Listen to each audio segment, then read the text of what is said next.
আজকে দ্বিতীয় দিন কলকাতায় এবং আজকে আমরা যাব পার্ক স্ট্রিট এবং ভিক্টোরিয়া মেমোরিয়াল। আর যে আউটফিটটা পরে আছে সেটা ম্যাঙ্গো আউটফিট থেকে নেওয়া 100% cotton T shirt, export quality. সবচেয়ে মজার ব্যাপার হলো mango outfit tracksuit America, Argentina এবং পেরুতে এক্সপোর্ট করা হয়। আর টেরি ফেব্রিক্স গুলো সামার কমফোর্টেবল এবং হাই কোয়ালিটি সুইং, যা আমার অনেক ভালো লেগেছে। অনেকেই ভাবতে পারেন এগুলো সামারে পরা যাবে না, কিন্তু এগুলো সামার ফ্রেন্ডলি ফেব্রিক দিয়েই মেক করা, যা অনেক আরামদায়ক। প্রাইসিং অনেক রিজনেবল এবং যে কোনো পার্টি হোক, বন্ধুদের সাথে আড্ডা, যে কোনো জায়গায় খুব সহজেই পড়তে পারবেন। আর প্রতিটি ট্র্যাকশুটের প্রাইস জানতে এখনই ওয়েবসাইট ভিজিট করুন।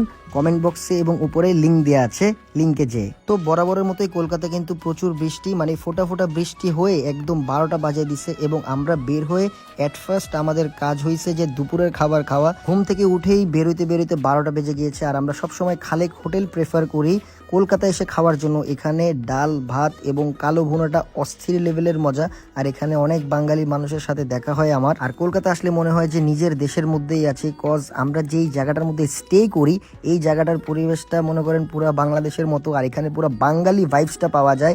সবার সাথে দেখা হইতেছে রাস্তায়, মনে হয় যে বাংলাদেশের মধ্যেই আমি হাঁটতেছি। যেহেতু আমরা অনেক মানুষ আসছি, তাই আমি বললাম যে আজকে তোদেরকে হেঁটে হেঁটে চলে যাইতে হবে পার্ক স্ট্রিটের ওইদিকে। ওই বড় ময়দান আছে, ওইখানে আমরা হাঁটবো।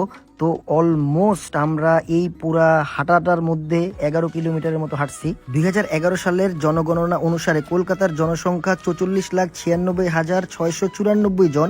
জনসংখ্যা হিসেবে এটি ভারতের সপ্তম সর্বাধিক জনবহুল পৌর এলাকা। আর অন্যদিকে বৃহত্তর কলকাতার জনসংখ্যা 1,41,12,536 জন। জনসংখ্যা হিসেবে এটি ভারতের সপ্তম সর্বাধিক জনবহুল পৌর এলাকা। কলকাতা থেকে যারা ভিডিও দেখতেছেন তারা প্লিজ কাইন্ডলি সাবস্ক্রাইব করে দিবেন আমার ইউটিউব চ্যানেলটি, যেহেতু কলকাতা আমার হিউজ একটা সাবস্ক্রাইবার ফ্যান বেজ আছে। আর কলকাতা আসার পরে কিন্তু আমরা ইউটিউব চ্যানেলে অলসো একটা ভ্লগ করতেছি, সেই ভ্লগটা অলরেডি চলতেছে। যেহেতু পুরো কলকাতা শহর নিয়ে একটা ভ্লগ করব। আশেপাশে তেমন ঘুরতে পারে নাই, যেহেতু আমরা 2 দিন থাকবো আর একদিন আমাদের হাতে সময় আছে। তো আশেপাশে যতটুকু ঘোরা পসিবল ছিল সবাইকে নিয়ে আমরা ঘুরে আসছি। ভিডিওগুলো আপলোড হওয়ার পরে এত পরিমাণ ইনবক্সে মেসেজ আসছে যে কলকাতার মানুষ দেখা করতে চায়। আমি আপনাদের থেকে একটু দূরে ছিলাম, বাট ইনশাল্লাহ খুব সুন আপনাদের সাথে মিট আপ দিব কলকাতার কোনো না কোনো একটা প্লেসে। সেটা নিয়েও আমরা কথা বলে আসছি।